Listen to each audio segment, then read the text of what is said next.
Thanks everyone for coming. It's really great to have a good crowd. Today's debate is called From No Platform to No Page 3, and it's a debate about campus censorship. And what things we'll be talking about today are including safe space policy in the union, union boycotts, editorial selection, the no platform debate, the no page 3 debate, limitations on staff and students with their freedom of speech, how staffs can communicate with their own students, including strike action and protest, top-down censorship from the university on protests on campus, and censorship within the student body amongst yourselves. So I'd like to introduce today's speakers. On the left we have Luke Gittos, Sussex graduate and law editor at the online magazine Spiked. Next to him we've got Bree Allegretti, editor-in-chief of The Badger, Sussex student. Then we have Sophie who's your student union welfare officer, and Ian Llewellyn, a student graduate, member of Brighton Anti-Fascists and Brighton Left Unity. And I myself, with Ellamay Russell, I'm a MA English student here, and I'll be chairing. So without further ado, I'd like to introduce the speakers to have each going to have 5 minutes introduction, and once that's started, we'll open it up to questions. So Luke, would you like to take it away? Yeah, okay. So I find Sussex a really confusing place because on the one hand, the students get outraged when they're arrested and chucked off campus for protesting. But at the same time, they're among some of the most censorious students in the country. Sussex has been really active in terms of what it bans, what it censors from its student body, and I think that's a real problem. But I'm going to talk about 2 things. One, I'm going to say why no platform has been proved historically wrong, because I have a personal gripe about no platform, because I campaigned against it when I was here. And then 2, I'm going to talk about why freedom of speech matters most in a university, and that if we embrace censorship, then we face real problems with intellectual life and any hope for progressive politics or progressive intellectual life. So how has no platform been proved utterly wrong? Well, at the time that I was campaigning against no platform, the BNP was experiencing a rise in support across the country. And people made the argument that effectively if you repealed the no platform policy, you would see fascists organising on campus, you would see a massive upsurge of support for the far right. What's actually happened is the opposite.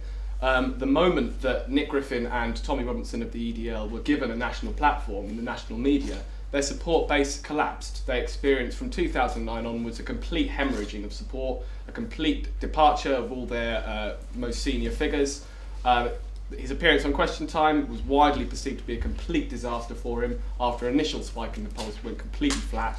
And obviously now he's bankrupt and Tommy Robinson's in prison and has left the EDL. So I think what that illustrates really well is the effect that putting people on a platform has. What it means is that the moment you give someone a platform, they're forced to go on record with something. And if your party is crap as either the BNP or the EDL, the fault lines and ideological distinctions in their position will be exposed. Okay? And that's exactly what happened with Question Time and with Tommy Robinson's various appearances on the BBC, is that they alienated their own supporters. And so if you don't have a coherent ideology, that is going to be exposed if you put them under pressure by putting them on public record. What no platform does is it gives them the space to organise in private. And I think it should be obvious that when you are able to organise in private, you can tell some people one thing and other people another thing. When you go on national media and have to put yourself on record, the pressure is really piled on. So all the arguments that I encountered when I was fighting no platform here have been proved completely wrong. In fact, the opposite's been true. The moment you give these people a platform, they show how contradictory and unsustainable their position is, and eventually they fall apart. So why does this matter in a university? Well, one, I think you guys as students have a responsibility to engage with the most difficult ideas out there in society. I think it's your job, and I think that's a massively important part of what university is all about. Now, you might hear tonight about safe space policies. I anticipate this is a massive deal at Sussex and other campuses. So what's wrong with safe spaces policies? Well, what they are is it's someone else telling you how you should communicate with your fellow students. It's someone else telling you how you should put ideas and which ideas you should be allowed to receive. And they'll dress it up and they'll say that we need this because people feel vulnerable, people feel threatened. But what this effectively means is your student union is telling you that you are not good enough to experience ideas on their own terms. And frankly, if I were you, I'd find that disgraceful. Your job as students is to engage directly with these ideas and sometimes express yourself in ways which some people, particularly sensitive people, might find quite offensive. Okay? The freedom to offend is an extremely important part of academic freedom. So when you hear people talk tonight about safe space policies, ask yourself the question whether you are capable of communicating with each other on reasonable terms, whether you are capable of deciding for yourself which ideas you should hear, whether you are capable of deciding for yourself which ideas you want to engage with and how you want to defeat them. Because what we've seen up and down university campuses in Britain is effectively the student union taking on the role of censorious, delegating morality from above, and effectively telling their students that they can't handle this life on their own. They can't handle this life on their own terms, which I think is enormously patronising. So going forward, why I think fighting for free speech is one of the most important things you can do as students is fundamentally, it's an assertion of your right to decide for yourself. It's an assertion of your right to judge for yourself, to argue on your own terms, and to create, I think this, what we might hear a lot about Robin Thicke, we might hear a lot about Nick Griffin, Tommy Robinson and all the rest of it, but fundamentally this is a question about you having the power to shape intellectual life. I think you need to have that, and I think it's your duty to do so. Thanks very much.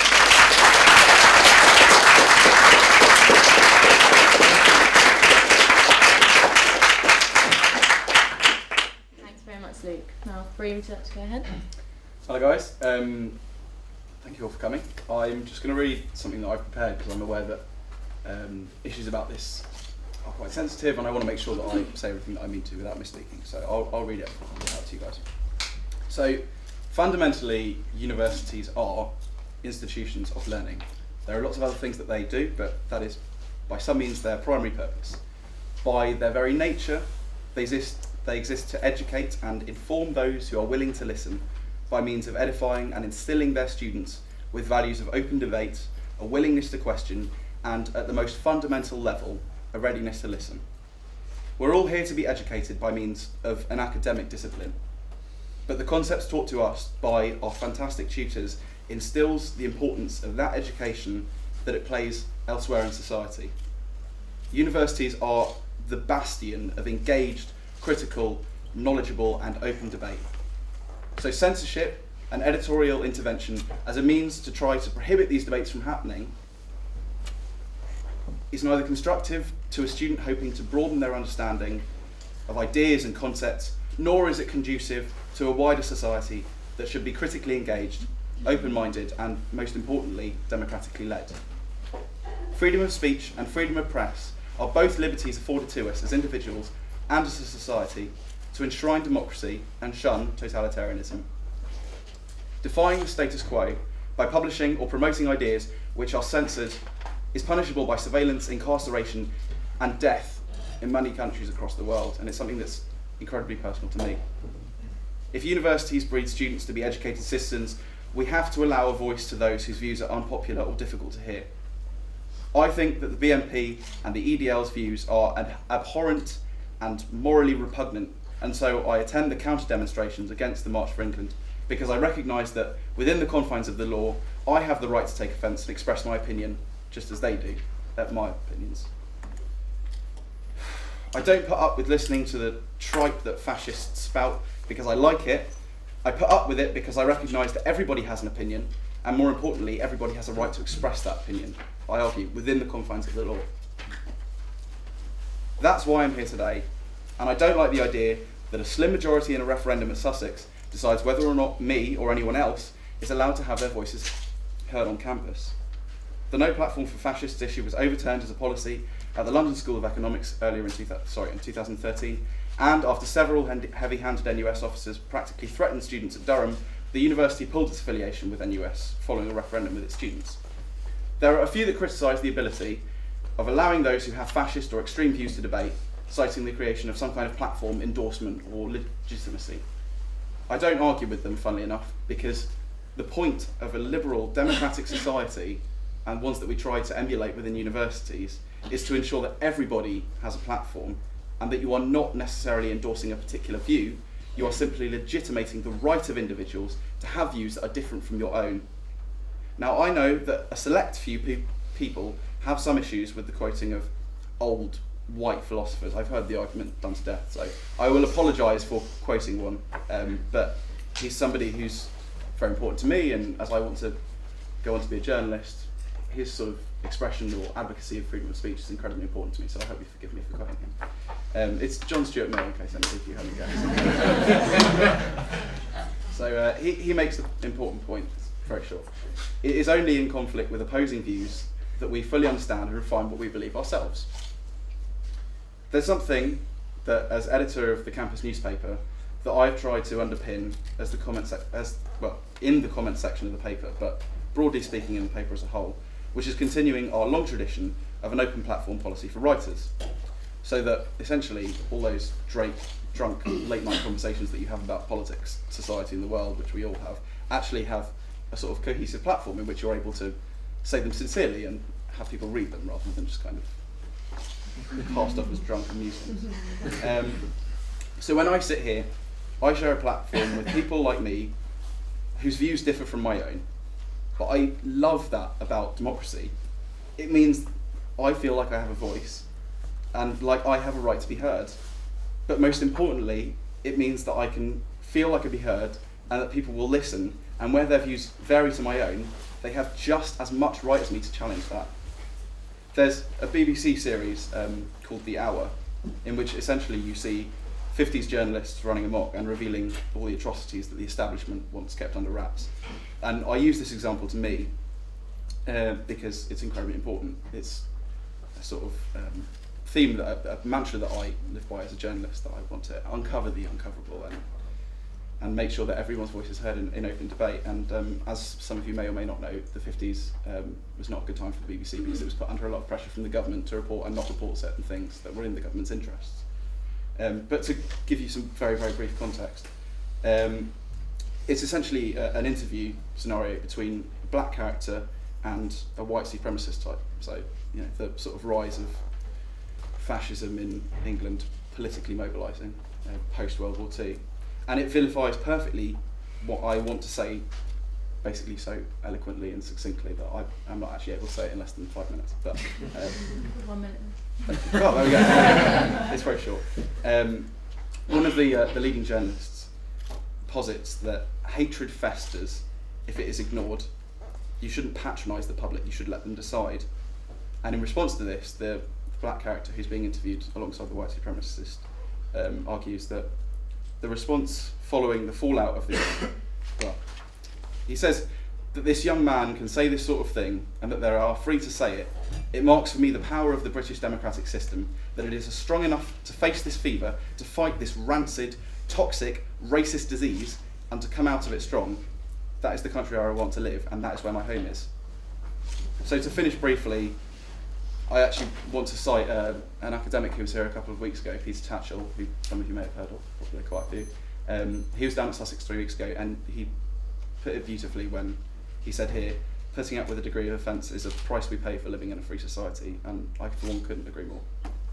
So I'll carry on fighting every day for every single person's right to speak up, otherwise we may as well expect our rights to suffer as well. So stand up for free speech, if not for others to have the right to speak their own mind, then for you to have the right for you guys to speak yourselves. Thank you.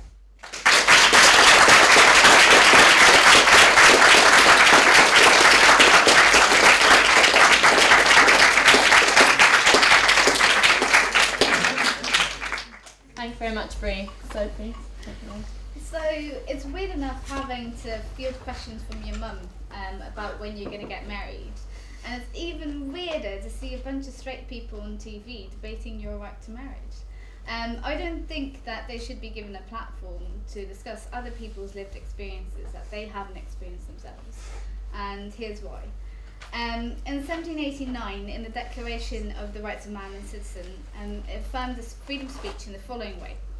The free communications of ideas and opinions is one of the most precious rights of man. Every citizen may accordingly speak, write and print with freedom, but shall be responsible for such abuses of this freedom as shall be defined by law. This has since been interpreted by some as everyone has a right to state their opinion without repercussion or any interference. Freedom of speech, as protected under the law, is there to save individuals from prosecution from oppressive governments. It's not there to protect those with relative power and privilege to sustain systems of power that benefit them. Freedom of speech must be compatible with the freedom of oppression. For instance, when the BNP is given a platform to speak, the number of racially motivated attacks goes up. Is the BNP's right to spout hatred more important than a brown person's freedom from being beaten? I'll give you a quote from a blogger called Red Light Politics to frame my argument for you. Now let me be clear, I love a good debate or banter as much as anyone else. We can debate whether trip hop is superior to dubstep, it is, or whether white chocolate is delicious or not, it is. However, here's what I will never do. I will never engage in debates around people's humanity. I will never lend credibility to arguments that call into question my right to live as a self-actualized person. Engaging with racist or sexist, misogynist, homophobes, transphobes, etc., to debate their points creates a false equivalency. It lends credibility to their bigotry by placing it on the same level as our lived experiences and needs. This white European invention of debate grants those with power the authority to decide what is and isn't valid. If I win the debate, they will graciously concede me my humanity, bestowed upon me like a gift. My humanity, my life, my experience are not a bargain chip they can use to enforce the current power structure. It is them who needs to examine their belief system silently and through self-reflection and realise how they harbour prejudice. My life is not the tool through which they should do this. We have safer space policies for this reason, because marginalised groups are silenced in locked spaces, and they need to feel they're not under attack in order to be able to speak up. Safer space policies exist because if you say nothing when people are oppressive, you side with the oppressor instead of the oppressed. As student leaders and citizens of this campus, we have a social responsibility and moral obligation to shape the society that we want to live in for the future generation on a micro scale on this campus. University is a time of discovery for many. We unlock ideas, thoughts, and new ideologies through seeing other people's perspectives, by reading literature, by discussing, not debating, with others under the guidance of tutors and classrooms and self-organisation in societies. This enables us to choose what we will and won't allow to foster and develop. We have the unique opportunity to give voice to those who wouldn't otherwise be allowed to speak, because mainstream voices usually win out in wider society. For instance, by banning Nestle, we are creating opportunities for smaller companies to sell their products that they don't have in wider society. We mustn't underestimate the productive power of discourse, meaning the creation of social realities through the repeated sharing of ideas. I'll try and break it down for you. If a straight person wants to debate the concept of equal marriage, arguing queer people should not have the right to marry, they're giving that idea a full sense of equivalency because of their privileged position in society. They're questioning a fundamental experience of human life, and by doing so, are questioning queer people's humanity. Most likely not intentionally or hopefully not maliciously, but their voices are amplified because the interlocking systems of oppression that exist within society lends greater credibility to those who are deemed normative. By allowing that debate, we are actively reinforcing the status quo. Also, starting off on that unequal footing means that winning debates for those who are oppressed is harder. Those in power determine what's rational, what arguments have merit, and what people on average can relate to. Marginalised people will have marginalised experiences that are harder for people to understand due to the lack of reflection in popular culture. For instance, name 5 TV series with the white straight man. Now name 5 with the trans woman. We are conditioned to accept the world as just, that's just the way things are, and we have a lot of unlearning to do as society, and part of this unlearning is to take a stand by axing 2 TV series with more white straight men and saying yes to 2 with trans women. And this will offend the white straight men who feel cheated out of an opportunity, but that's okay. Moreover, the opportunities for restriction have been voted on by a large private student body here at Sussex, not 6 officers in a room, and I'm very proud of that, because it shows that the student body understands that when you go into Sussex Food, you do not have the choice of all Coke products in the world. You likely have a choice of 1 or 2. The Students' Union is merely offering you a different choice that is not the mainstream one, based on condemning Coca-Cola for usurping water from drought-ridden countries to make a profit. And by doing so, we're shaping the society that we want to live in. And this will have positive implications, I think, for when we leave university. I heard someone say this the other day, and it rings so true to me about what approach we should have regarding this issue. Challenge bad things, create good things, and raise consciousness. And hopefully, as a students' union, that's what we're doing. We're challenging privilege, misogyny, and homophobia, etc. Because really, those things don't need an advocate. And we're creating an inclusive, safe space where we can form other realities and educate people about why this is so necessary. In the words of Anne Hope, nowadays people have begun to recognise that an emphasis on human rights without an equal emphasis on responsibilities causes enormous problems, creating destructive attitudes of entitlement without obligation. Every right carries with it the responsibility to respect the rights of everybody else. Thank you.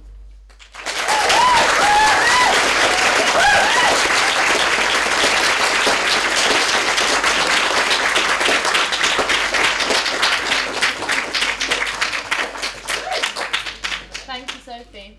Ian?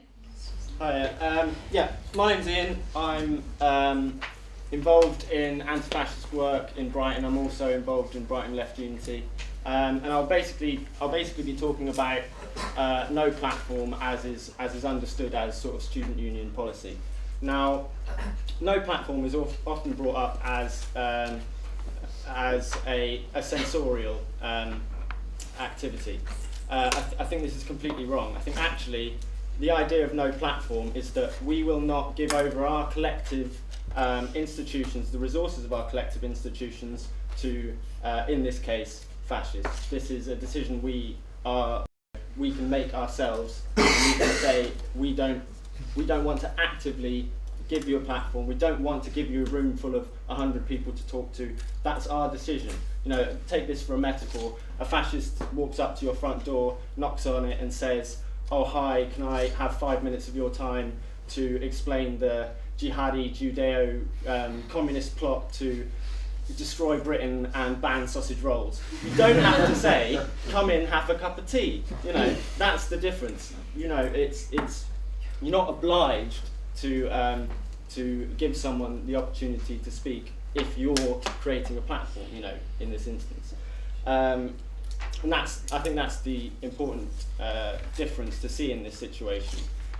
Is that there's a difference between not actively giving someone a platform and a state ban or something like that.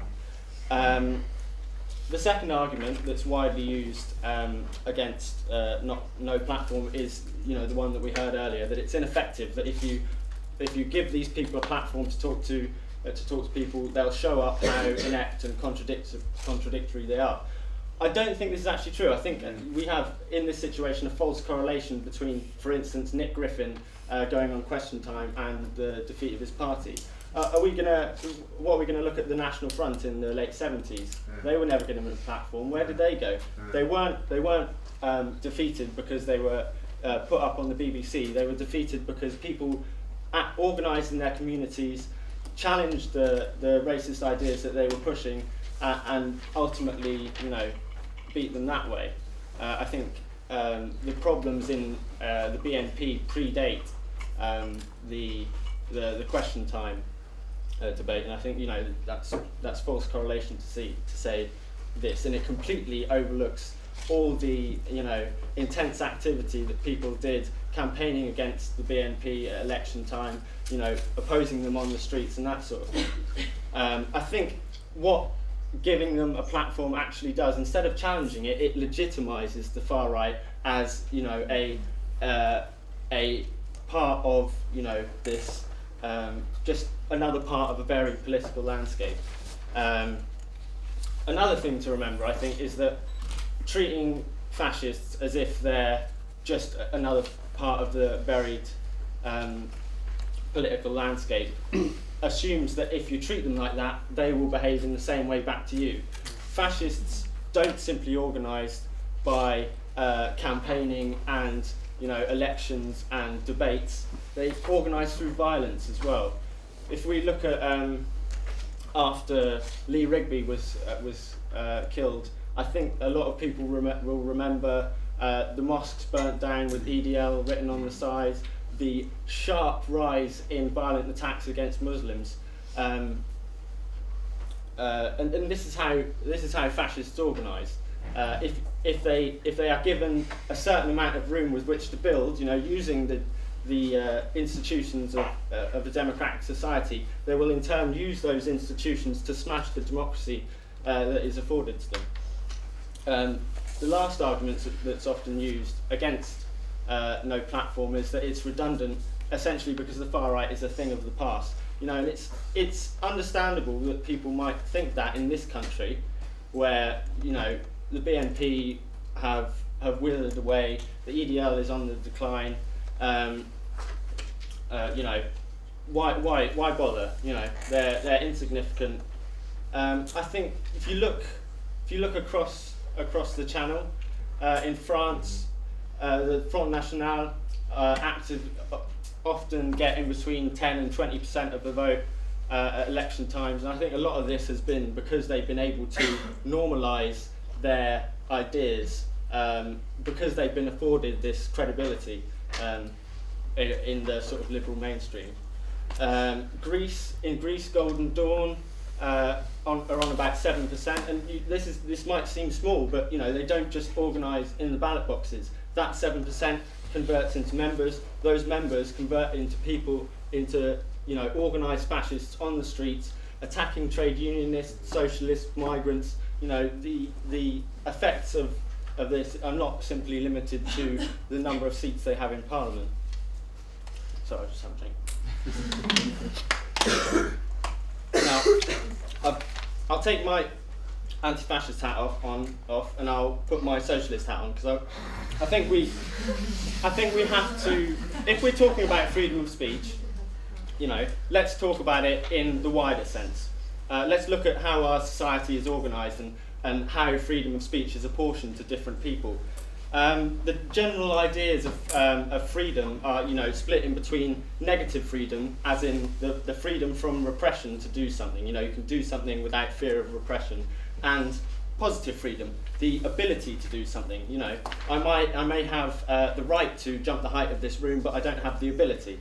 That's a positive freedom which I do not have. 1 minute.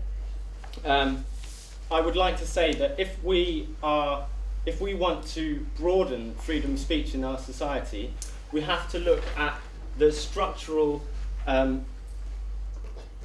non-existence of freedom of speech in most sectors of our society. I was down in Devon over the weekend, and Devon County Council is closing down all of its care homes for the elderly, and all the workers have been told that if they speak out against it, they'll be fired. This is a structural limitation written, hardwired into the nature of capitalism that prevents freedom of speech. I'd like to give an example from Sussex and what's been happening over the last year, but I'm actually contractually obliged not to say anything negative about the university because I took voluntary redundancy, and that was one of the. So I'd like if people are aware of these sort of instances in Sussex to highlight them, because I'm not allowed to.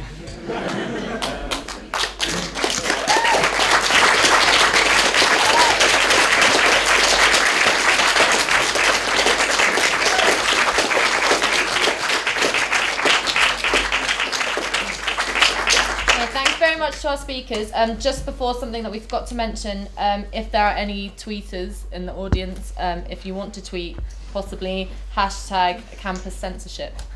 There's a tweet debate going on alongside this, so if you're doing that, do that, hashtag censorship. But after that, I think we should open it straight out to the audience. I bet we have lots of questions. I'm going to take 3 or 4 at a time. Probably we'll start off with 3 at a time. And then we'll go each speaker will individually answer them from right to left. So let's see some hands. Take one here, and then I'll have Lewis, and then I'll have at the back. Okay, I just wanted to add to something what Ian said. During the 1970s, the National Front was massively in the ascendancy, and the anti-fascists were fighting them on the streets. But the one thing that actually done for the National Front in 1979 election, they were fielding something like 300 candidates, and the one thing that done for them was Margaret Thatcher making a very anti-immigrant speech about British culture being under attack. So all these people who were supposed to support on the National Front and have put them up in Gallup polls and whatever just went out and voted Conservative. So that underlines why we should not underestimate fascism, and we should not underestimate them appealing to the lowest common denominator. And I haven't seen any evidence of Tommy Robinson making speeches and them losing support over it, because I look at social media and these people they retweet this stuff and they post it, and all these people who don't really know, it's not, I mean, universities, people are quite well informed, but in other areas where people tend not to read The Guardian, a lot of people, there are, you do get people who I come across anti-immigrant comments, you know, all over the place, you know what I mean, and it's, you can't underestimate them.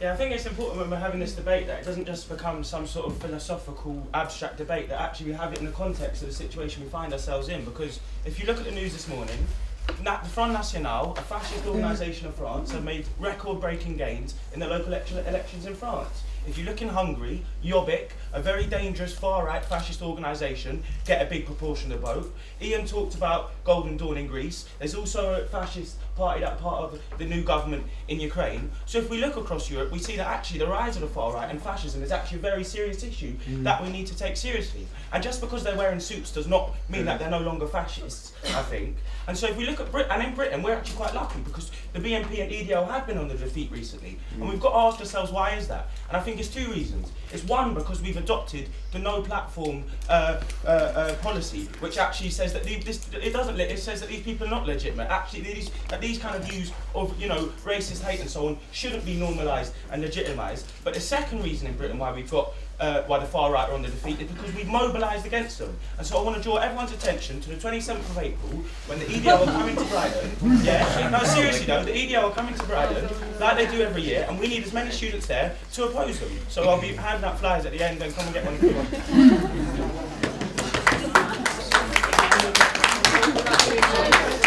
It's a very broad discussion, and obviously there's lots of things coming into it, but if we could just try and keep it to issues, like, not that this hasn't been, but issues on campus to be like the kind of main point of discussion. Yeah, I have a couple of questions that I want to quickly ask. Firstly, to Sophie. In terms of, you raised the point of banning things like Coke or Nestle and certain companies which are, you know, involved in abuses, and obviously that gives opportunities to other companies which, you know, up and coming, and that's a good thing. But can this not be achieved anyway through discourse and debate and etc., rather than, obviously the bans don't come out of nowhere, it comes out of a context. That's the first thing. Second thing, you also mentioned the thing about self-reflection. You know, people who shouldn't debate, you know, people with extreme views, we should leave them to self-reflection. I think that's very utopian in a sense, because a lot of people with extreme views, not to be too patronizing, but don't tend to be the brightest bunch of people, right? And so to leave that to self-reflection often is a very dangerous thing, because either they won't have the will or they don't have the capacity to do it. And I know personally of lots of people that I've convinced. I've had my opinions changed through debate, and I've convinced people who have like positions very against mine through debate as well. So that's something.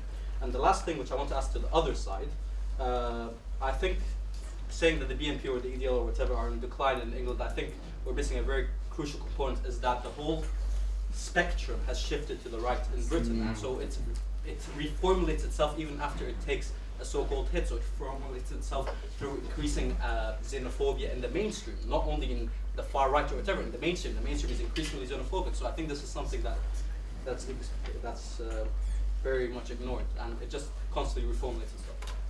Okay, thank you. Start on the right and keep your contributions quite brief, please.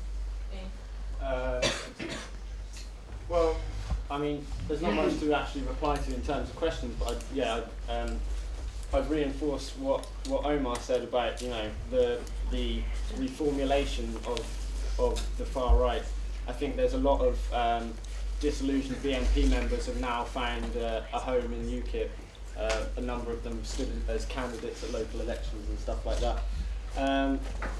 I would say that they're, you know, I wouldn't necessarily say we no platform anyone who has a racist you know, outlook or something like that. I think actually the assumption that gives is that racism is this thing that's, you know, just squeezed to the side of society. I think actually you'll find it in the generic discourses of society. I think the Labour Party, when Gordon Brown stands up and says British jobs for British workers, is echoing the bloody BNP slogan, you know.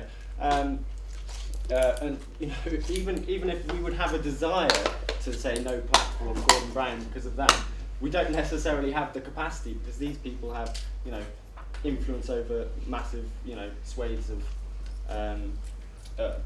the ability to, you know, write and publish and stuff like that. I think the sort of ideological point where you say we shouldn't no platform these people, but we should no platform these, is that in the case of fascists, they used the platforms to organise violent repression of their opponents, of their political opponents, you know, and so no platforming them is in essence reducing their ability to oppress other people, whereas it's not saying that, you know, no British jobs for British workers doesn't have a negative effect on people's lives and it shouldn't be challenged, but it's saying that it's not used by the Labour Party to, you know, smash their political opposition. So yeah, that's all I have to say on that. Am I right in thinking that your question was, why can't we engage in discourse and discussion debate instead of boycotting things? Well, Your no, first I one. think I was just saying that boycotting comes out of discussion and debate to Sure. an extent as well. I think it depends on the context. Yeah. No, I would agree with that. The reason why I am in favour of boycotts is because, you know, we have this idea that in this society, that you freely choose things and you don't. There are a sort of massive promotional budgets behind pushing certain products towards you, and if you are actually an owner of a shop or have ability to stock things, then you can just as well say, no, actually I'm not going to stock that, even if that brings me the most profit. And secondly, I think boycotts are important because even though I know intellectually about the human rights violations in Coca-Cola and loads of other products, it doesn't necessarily make my behaviour change when I'm in town. I don't necessarily don't buy Coke when it's available, but in the student union shop I have no other choice, and I think even though I intellectually know I shouldn't buy it, sometimes I do because it's there and it's available. I agree with boycotts. I boycott things, I push for boycotting things. That's not what I'm saying. I'm saying Yeah. that essentially even that comes within a context of debate and discourse. Yeah, that's kind of what I'm saying. And the Yeah. second point about, you know, self-reflection. Yeah, I mean, I think when you're discussing things like safer spaces and boycotts, I think that you can draw a distinction there, and I'm absolutely happy for people to talk about the human rights violations and things like that. But I wouldn't extend that to safe spaces necessarily. In terms of self-reflection, I think what's really important for a lot of activists to recognise is that they have no obligation to engage in discussion with bigots. And I think that's a trap that you often fall into as a feminist, as sort of a queer activist. It's very hard sometimes to actually take a step back and say, it's not really my responsibility to change this person's mind, because if I spent my life doing that, I would do nothing else. And actually I need to have some time to organise. I need to have time to meet like-minded people and to do other things than constantly engage in online debate and discussion, or whether that's in person or online, even though the tone's slightly different. But yeah, I think actually, if you are genuinely interested in learning about racism, about oppression, have a little look on Google. There's a lot out there, and it's not necessarily up to me to tell you about it. Hi there. So just to address your point first, mate.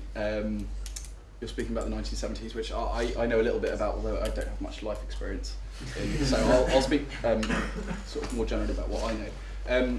I do completely sympathise to a certain extent. In 2010, I was in Barking and Dagenham, which was at the time the BNP's most second contested constituency in the UK. And I was knocking up the anti-BNP vote, which I'm not a fan of tactical voting, but ashamedly I say, that time I was, for the good of the BNP not getting in, I was canvassing for Labour, although it was on an anti-BNP ticket. And it was horrific, because I was going around and I was knocking on people's doors, and people were too scared to answer the door. People said, we don't vote in this house. and it brought home for me the realities of what I think we are starting to see more of now in the kind of mobilisation of UKIP, that this is an underlying thing that's been going on much longer than kind of UKIP coming to power in the 2009, well, not coming to power, but doing well in the 2009 European elections and mobilising a lot better. So I completely sympathise that there is a huge underlying kind of xenophobic rhetoric that has been, I feel, sort of ignored. And the point was raised by Lewis about the French example, and I don't necessarily think that it's exclusively to do with people feeling in any way affiliated with those sentiments. It is really a sort of populist rhetoric. I mean, France, you know, as you used an example, is a fantastic example of just a scapegoat party. You know, the socialists and the right, the UMP, are in disrepair. Like, the National Front is the best alternative to people purely because it's the best alternative to the two-party system. So I understand your examples, and there is a huge amount underlying those, but I think they just need a bit of clarification and context. But I do completely sympathise that there's a lot more to be done in that area. Sorry, I'm trying to focus, because I know there were some points and I'm not sure how many of them were questions and stuff. But yeah, I think what we risk doing by treating UKIP in this country, and in broader senses the far right, is alienating it and allowing it to fester and granting it its own legitimacy. It's very hard to engage people in dialogue if they don't have a willingness to communicate with you, and if you are refusing to communicate with them, it feels to me as though you're just perpetuating the divide between yourselves. Whereas in actual fact, what you want to do is talk to people. Like, I've always just found the best method of discussing things in debate is just communication, and by kind of delegitimising them, or delegitimising rather, that they have even an inch of ability to have their own views or to be able to express them, is what is wrong with the no platform debate as it exists. People are allowed, you know, I'm not legitimising their views, I'm legitimising their right to have them and to, you know, to publicise them. So I'm sorry, did I not answer yours, or? Yeah, no. Sorry, we've got to move Sorry, on. I was trying to be broad. Yeah, so bringing it back to censorship on campus, Sophie, I think, is a great example of the kind of approach which student unions up and down the country are taking. Basically, they've taken it on themselves to morally regulate for you guys, for you as thinkers. And I think, one, it's incredibly patronising, not only to you, but to the people they're trying to protect. I mean, protect is the word, because that's what they're trying to do. They're trying to protect people from offence. And actually, most students don't want their protection, right? Most students are perfectly happy to engage in university life in an unmediated way. But what you see now is effectively, so a great quote that she quoted from a blog was, "I'm not going to debate my humanity." Well, so if that is true, if you're not going to debate, if you can just say about certain things that they're just off the table, you have no duty to debate them whatsoever, who decides what's in humanity, right? What they're arguing for is basically the complete denial of any kind of intellectual life. I really think you guys, no, I'm serious. I think if these guys win, it's posing serious problems, not just for the academy, but for wider society. You guys are supposed to be the next generation of intellectuals, and what you're allowing your student union to do is tell you what you can and can't hear. If you don't think that's a problem, then you probably need to learn some more about the French Revolution, which is what she started quoting. Because the idea that Voltaire and the people that led to the French Revolution would be interested in a safe space policy probably undermines your historical appreciation of that moment. Just to talk quickly about no platform, I seriously think, I encountered it over and over again, that people will say we need to consider the material conditions that we're in, being good Marxists, and then they'll talk about everywhere apart from the here and now in Britain. I mean, the fact that you have to resort to everywhere else in Europe and the 1970s in order to justify your position perhaps undermines your argument that we should consider what's going on in this country at the moment.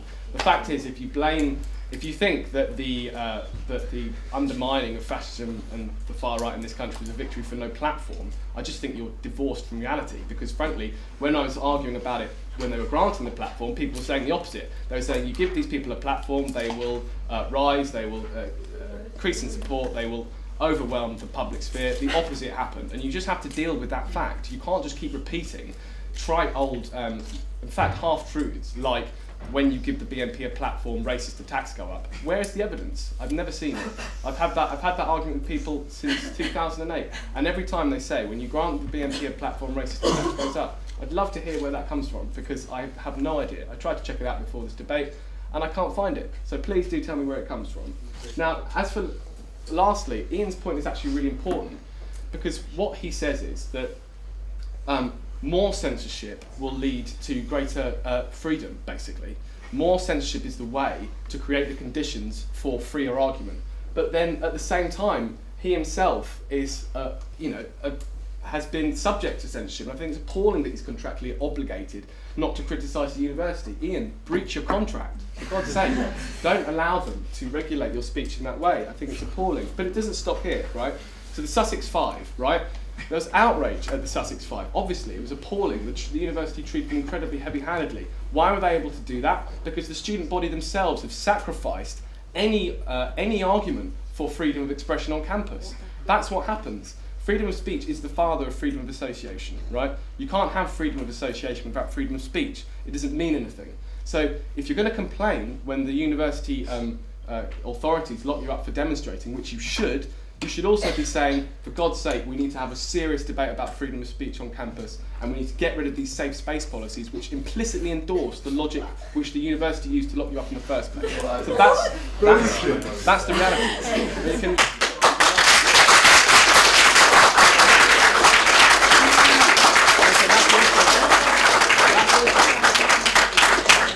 that's also why, Ian, when you talk about you being censored, it's not just you. University staff, right? The staff of this university have been told by the university management to stop wearing badges in support of the 235, right? Actively told to stop wearing badges, stop signing their emails with signatures supporting the 235.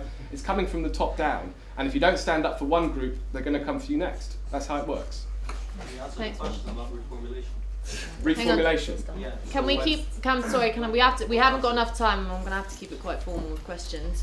So you, and then you and the cat, and Hi, I'm Dave. I just want to kind of parrot what Ian and Sophie said, because Luke hasn't addressed it, and I think it's important that he does. It's that structural inequalities within society, be they cultural, sexual, or most importantly for me, being a good Marxist, economic, dictate who has speech and who doesn't have speech. And it seems pretty vacuous to me to talk about any sort of freedom of speech in our society, given the structure of it. The freedom of speech we have in our society is the freedom for white middle-class men like you and me to speak. And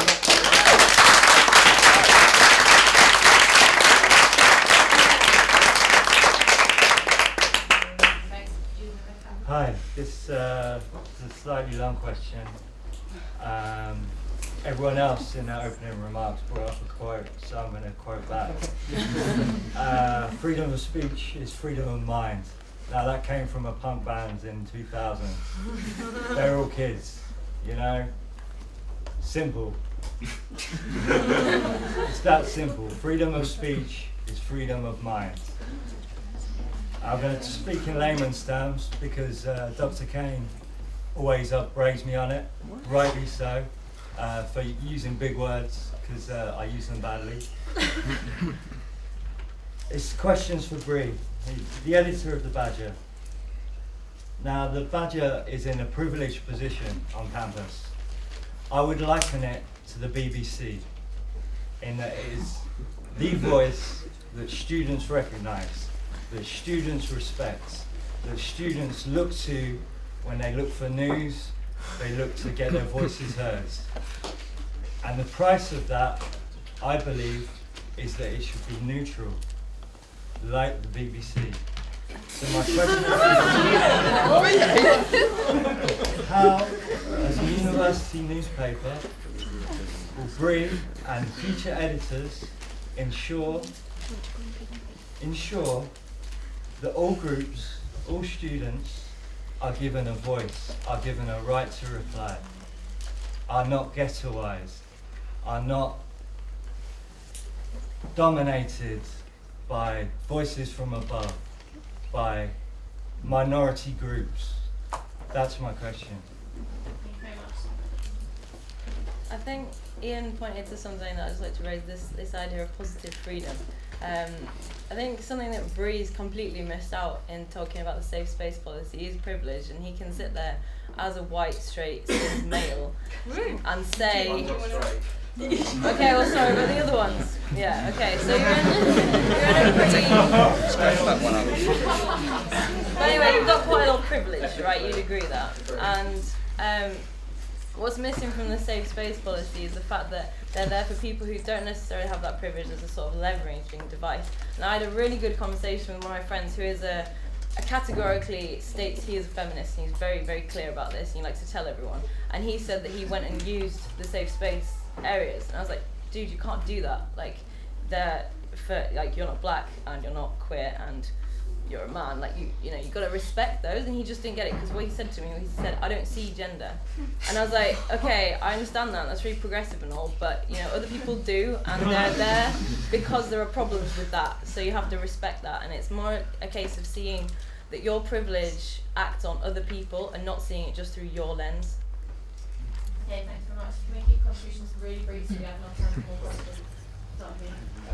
Right, what was I going to talk about? Sorry, I've lost myself. Okay, so why have we always got to go back to the 70s or across the pond? You know, why go to France? What do we need? You know, British examples for British socialists. You know? Let's have one. Let's have one. I've been involved in organising against March for England for a number of years now. They started coming to Brighton in 2008. At the time they had Gurkhas marching in front of them. They said it's a family-friendly event. It's just about celebrating Englishness.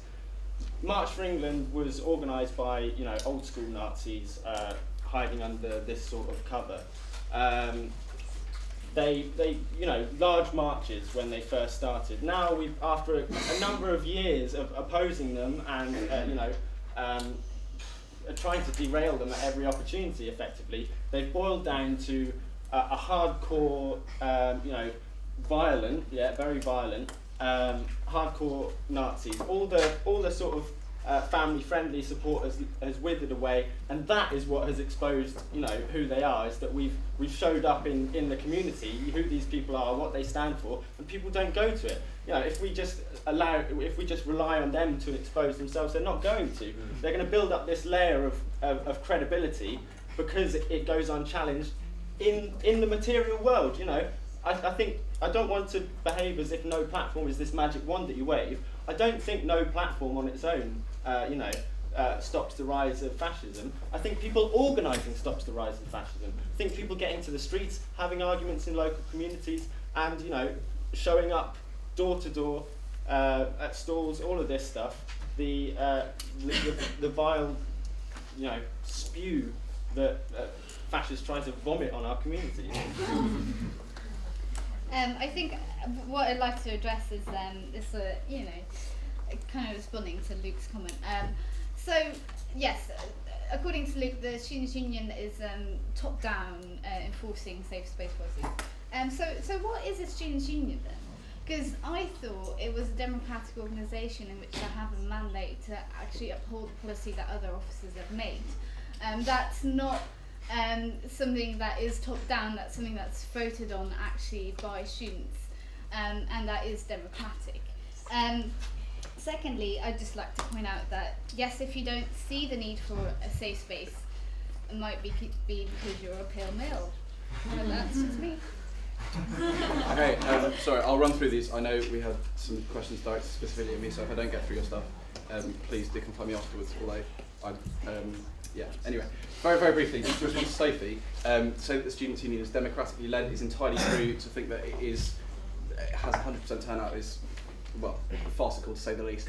In the student rep scheme that ran last year, a quarter of the positions went unfilled. I mean, this year we had less than 50% turnout. It is democratic, I do understand that. But the point I'm trying to make is that it can be much more democratic. So I do agree with you on some points, I'm just trying to give it context.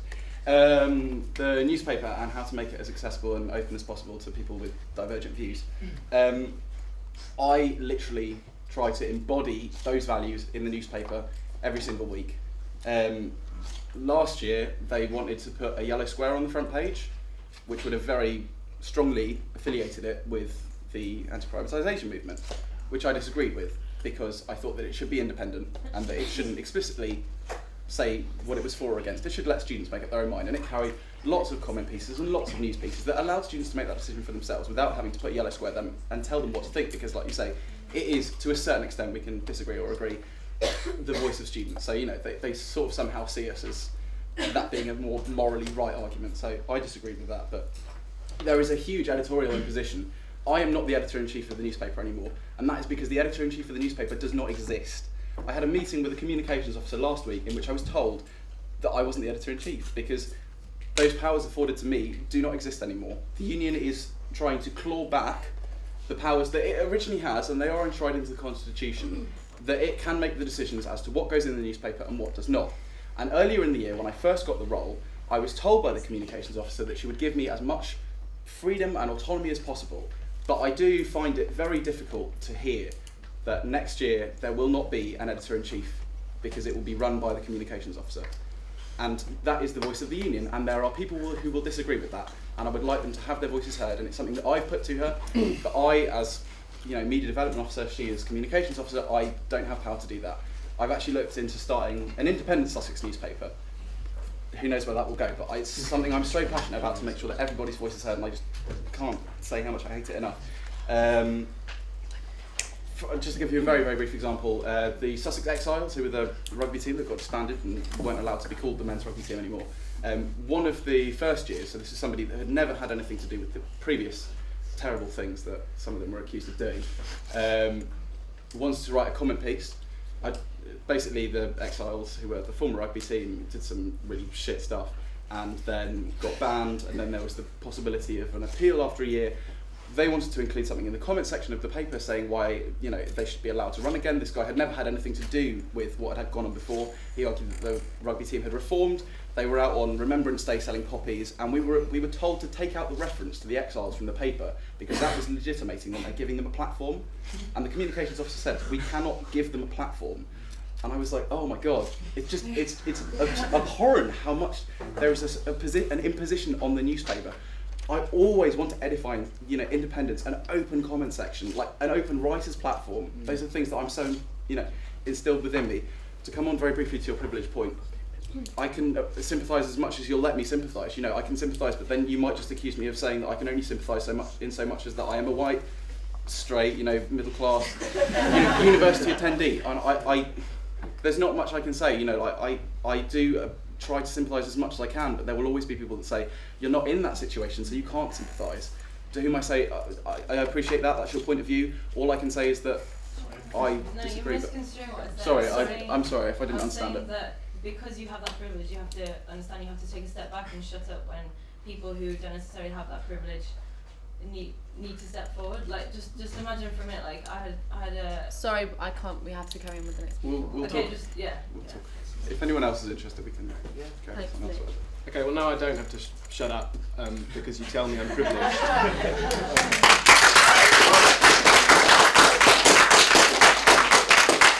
I think the fact is that what's happened with a kind of new wave of feminism over the last few years is the growth of this kind of privilege rhetoric. And I think, frankly, there will always be a small group of like-minded individuals who would like to sit in their safe spaces talking about how privileged everyone else is, right? That's fine, and I think we should let them get on with it, because frankly, they have very little interesting to say about the real world, which is where you will soon enter into, right? And if you are serious about being intellectuals in the real world, then you're going to have to face structural inequality. You're going to have to understand it, and you're going to have to learn how to have arguments in spite of it, right? The kind of artificial environment that these people want you to set up at your university is patronising to all of you, is patronising most of all to the people you're trying to protect. So the point is, do you want to be, I think there is just no way of winning the argument with some people in this room. But I think if you genuinely believe that you want to take yourself seriously as intellectuals and as thinkers, anytime someone tells you to check your privilege before you make an argument, tell them, I'm not going to do that. Tell them you're going to listen to my argument on its own terms, and you're going to argue with me on my own terms. Because frankly, you're not going to undermine me, you're not going to undermine anyone else in their argument because of where they've come from, or what they are, or who they, or where they've come from. I think it's an exact inverse of the values of freedom of speech. And I think frankly, if you adopt their logic, anyone in society will be qualifying what they say with where they've come from. It really is the most bizarre inversion of the discussions we used to have about racism, right? People used to say about racism that people are only arguing something because of where they've come from. Now, the new feminists are making exactly the same point. It's an absolutely bizarre turn of events. So what I would implore anyone out there who is really interested in engaging in the intellectual life in the real world, ignore these people who tell you to check your privilege, ignore these people who tell you your argument is worth less because of where you've come from. The fact is, they're not worth taking seriously as intellectuals. Can you answer my question, please? Your question, well, I don't think the argument about structural inequality is an argument for censorship, most obviously. You have to prove, you have to show, you have to tell me why structural inequality... Okay, I honestly don't care how privileged you are. What I'm saying is, structural inequality is not an argument for censorship. The point is, if you want to have a serious discussion about structural inequality, fantastic, let's have that discussion. But let's not use it as a justification for limiting the free flow of discussion. Let's not use that. It's not a free flow of discussion because of the structure. Yeah. Well,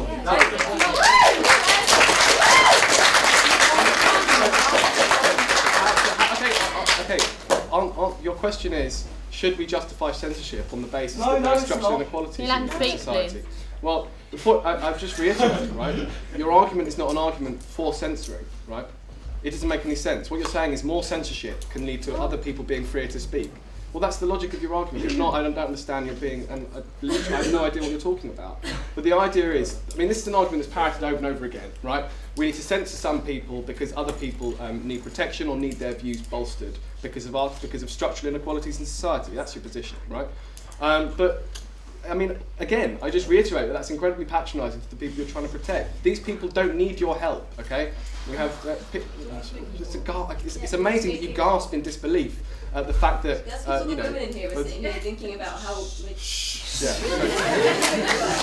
Okay, some of the women, I'm glad you feel qualified to speak on behalf of all women. Trust me, there are some women out there that don't need your safe spaces, that don't need me to check my privilege when I argue with them because they're able to argue with me on my own terms. What about their terms? Hang on a second, can I just say it's being filmed, so can people please stay quiet while the speakers and the people who are asking questions are speaking so that we can just be able to hear it on the recording. Loads of hands, can be really quick. I'll have there and Okay, I have a comment really, which is that I've lived and worked and studied at Sussex University for at least 6 years, and throughout that time I've walked around campus as a gay woman and felt safe pretty much the whole time. And I think partially that's because of not just the Students' Union, but partly because of the Students' Union policies about safe spaces and no platforms and stuff like that. And if, like, fascists were invited onto campus, I would walk around looking over my shoulder the whole time. I'd avoid certain places on campus. I'd be scared about being physically assaulted, harassed, like catcalled, bullied on campus, basically. And that's what I don't think you get about safe space. Safe space is me being able to be on campus and feel safe. Like, that's the point. And just because you would feel safe, like, that doesn't matter. It's about, like, me feeling safe because people are standing up and saying, no, we're not going to listen to homophobic, sexist, racist arseholes, basically.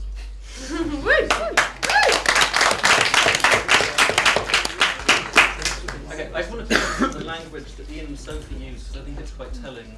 Ian, in your opening remarks, you kept referring to we and us and saying, you know, we don't want to use our resources, etc., to give so-and-so a platform. Sophie, you said, well, I don't think people debating, for example, marriage equality should be allowed. And then you asked the question... No, that's not what I said. I said that straight people shouldn't be given a platform to debate it. Okay, sorry, okay, so fine. So straight people shouldn't be given a platform to debate marriage equality. And then in your later remarks you asked, what is a students' union anyway? Well, in my view, it's not actually... A students' union is not a social club, and a students' union is not a clique in order to enforce sort of ideological purity, because not only is that a diabolical idea, it's also completely unattainable in a massive institution like this, which is so incredibly heterogeneous that no such purity is achievable. When you say we, you're kind of... The implication is that you think the students' union speaks for the rest of us because they have an elected role to do this or that. In my view, the Students' Union is there to represent us to the university on largely administrative matters, things like securing funding for societies, running the bars, etc., etc. It is not here to tell us what the ideological positions of the university are, because the whole point of a university is that it is a place of discussion, dispute, controversy, and a mass of differing opinions that come together and conflict.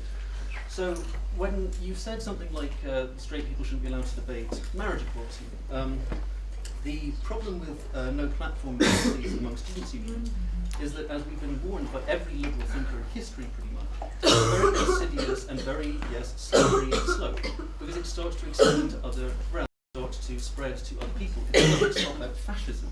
It basically becomes, as we saw with this threat to no platform David Willett, who's an elected Tory minister, because this isn't a particularly Tory-friendly student body, quote unquote. One person in the page for that no platforming Willets thing said, well, what would happen if Nigel Farage came here? Why would surely you wouldn't allow him to espouse his views on campus because that would normalise them? Well, guess what? 13% of the electorate voted for Farage, and no matter what I think of him or what you think of him, they are mainstream now. Somebody mentioned to me the other day that they were thinking of having Peter Hitchens on. Okay, they're having Peter Hitchens onto campus to debate drug policy with David Nutt. Now, I half expect, if that goes ahead, the Occupy Sussex crew to come out of the woodwork and prevent him from speaking because he opposes gay marriage. Well, guess what? Peter Hitchens is a major columnist for a paper that I despise, and the views he holds on gay marriage have a direct relevance to my personal ability to get married, and that of several of my friends. But that doesn't mean that I have any right to shut him up just because he has what I regard as the sort of dinosaur religious view. Nor do you, and nor does anyone, because they are actually mainstream opinions that you and I don't like, but we are actually beholden to debate in public and defeat them using reason and logic and the rest of it, rather than this thuggish, overbearing attempt by a complacent, conceited clique in the Students' Union and beyond to control the discourse on behalf of everyone else.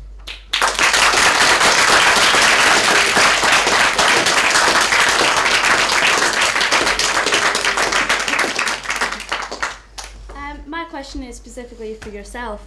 You said that people who need a safe space policy are people that need to get into the real world and address structural inequality. Well, I think that's very easy for you to say, but I would argue that actually people that need a safe space policy are people who've been in the real world and are experiencing structural inequality.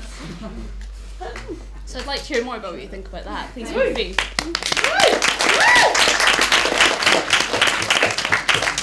Push for time, and I want one more round of questions, so just one sentence answers, please. So, if you can.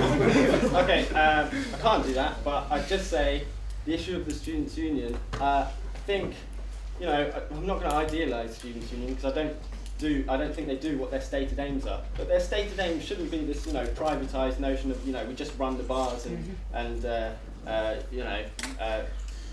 chat to Michael Farthing every 5 minutes. I think as with other unions, I think a student union should be, I'm not saying they are, should be organs of collective power where students can influence the society they live in.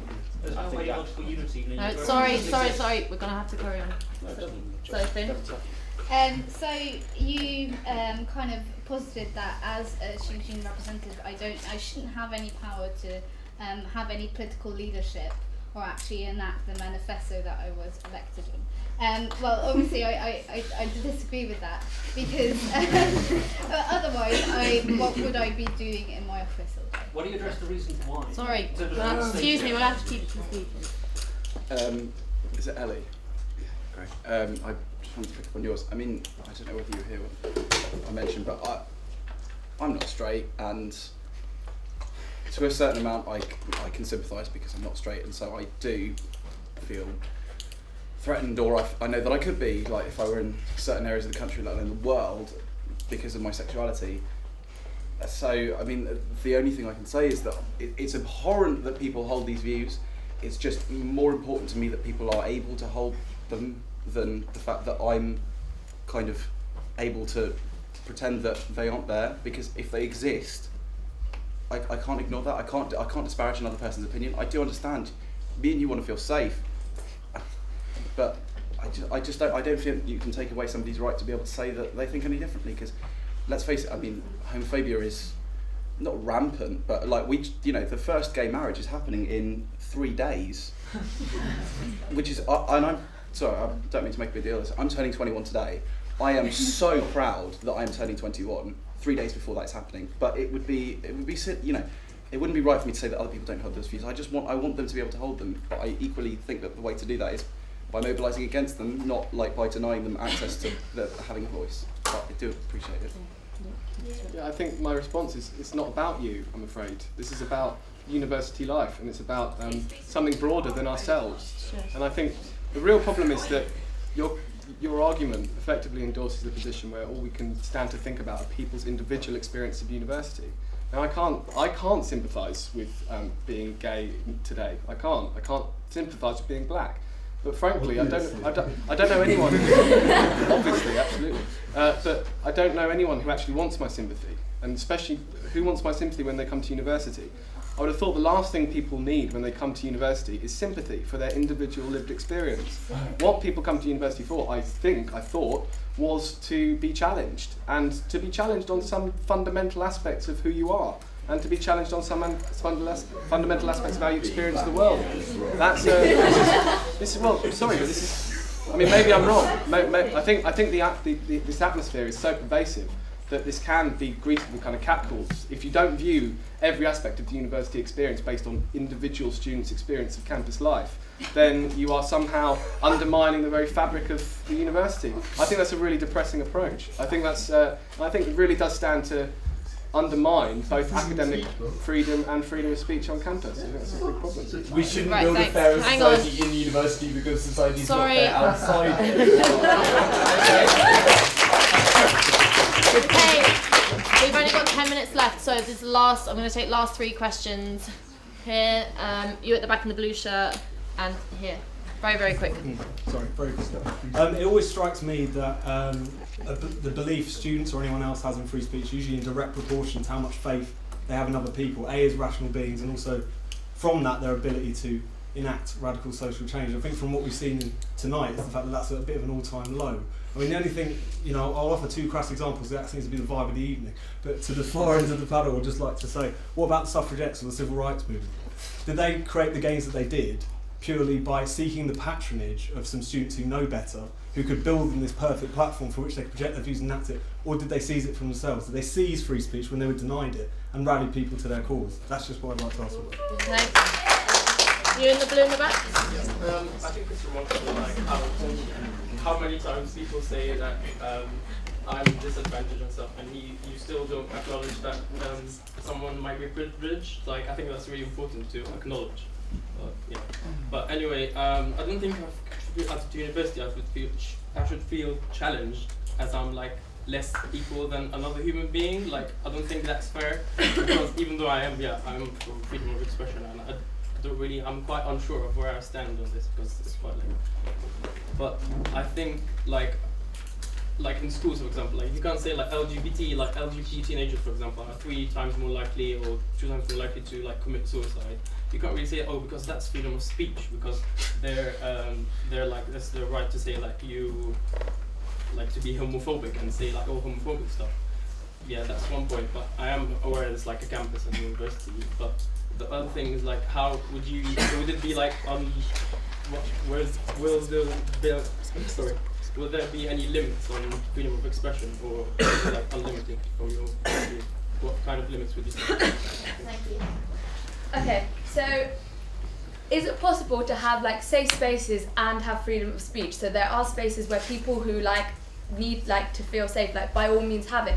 But like what you shouted out earlier, we build a better world that you want to see. The only way you can do that is by having the opportunity and the freedom to be able to do other things and do different things. So are we not able to somehow work for a better world, campus community, make people feel safe and what have you, while being able to have the freedom to choose to do that?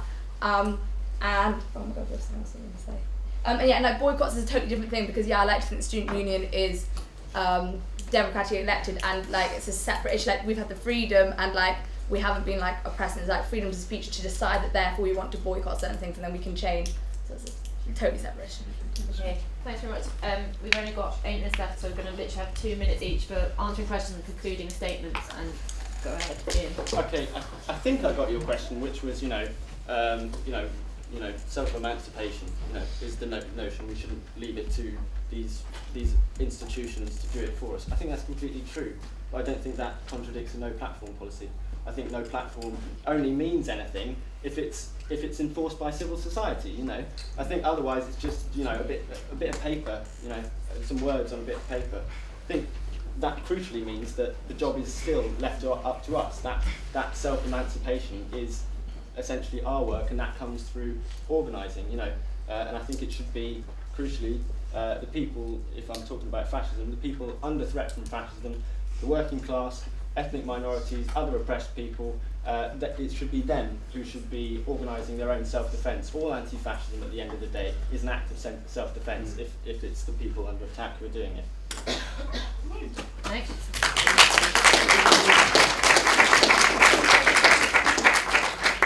So you asked about suffragettes and the civil rights movement, and I think, I'd like to think that we've moved on slightly from the first wave of feminism, considering that it was very much based on identity politics and whether or not you identify as a woman in order to actually be able to participate in feminism.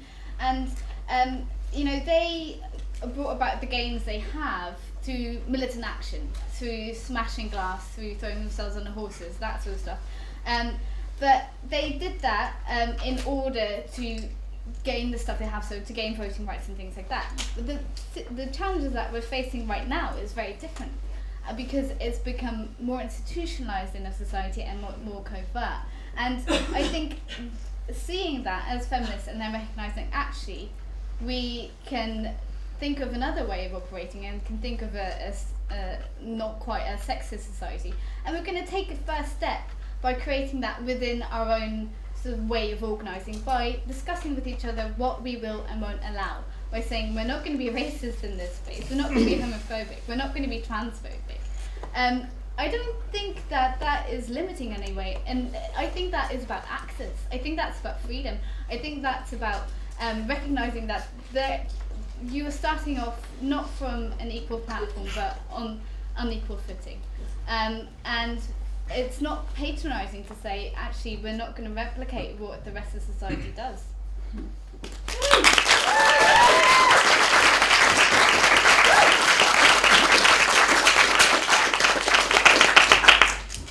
So I just wanted to address the gentleman at the back's question.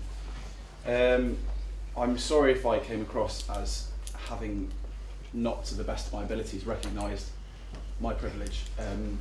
I do recognise that, like, in the world, by comparison, I am hugely advantaged, and I try to remember that as much as I can, but obviously as much as is reminded of me. But yeah, to address your sort of final question, which was, if I'm right, what is the limit of freedom of speech? I think, broadly speaking, although obviously it's open debate, I agree that freedom of speech and freedom of expression, more importantly, can exist within the boundaries of the law.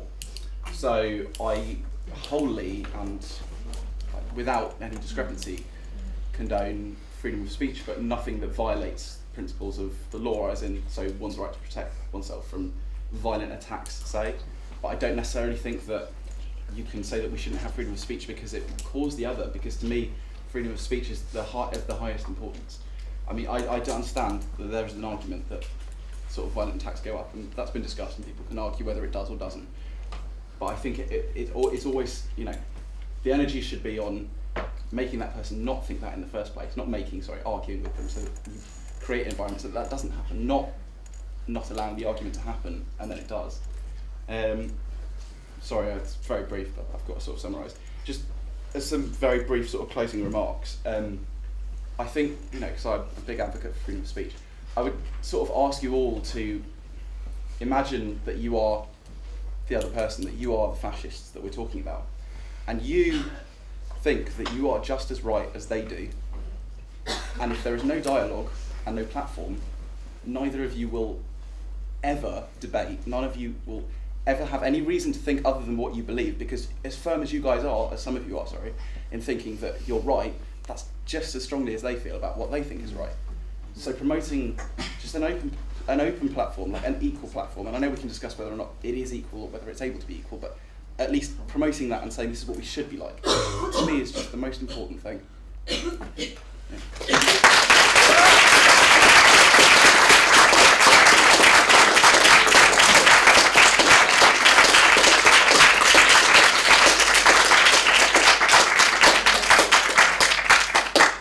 To answer your question, I don't think there should be any limits on freedom of speech. I'm happy to talk about how practically that works.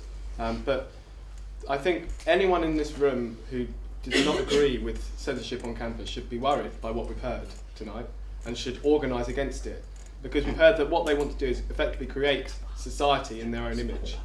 And their society is one in which certain people's opinions are judged on the basis of where they come from. Some things are simply off the table for discussion. Some people aren't permitted to discuss certain things because of where they come from. I think their society is an authoritarian one. Come on, let him finish, please. I think their society is a society of petty regulation, a society of petty censorship, a society of intellectual cowardice, where we retreat from the most important arguments that we should be having in society. Their society is one in which no one comes to the table on an open field. No one comes to the table free of their past. Everyone comes to the table predefined by where they've come from. So frankly, if you care about not living in a society like that, I implore you, come and get involved in the Spike campaign and let's take them on, because we need to win.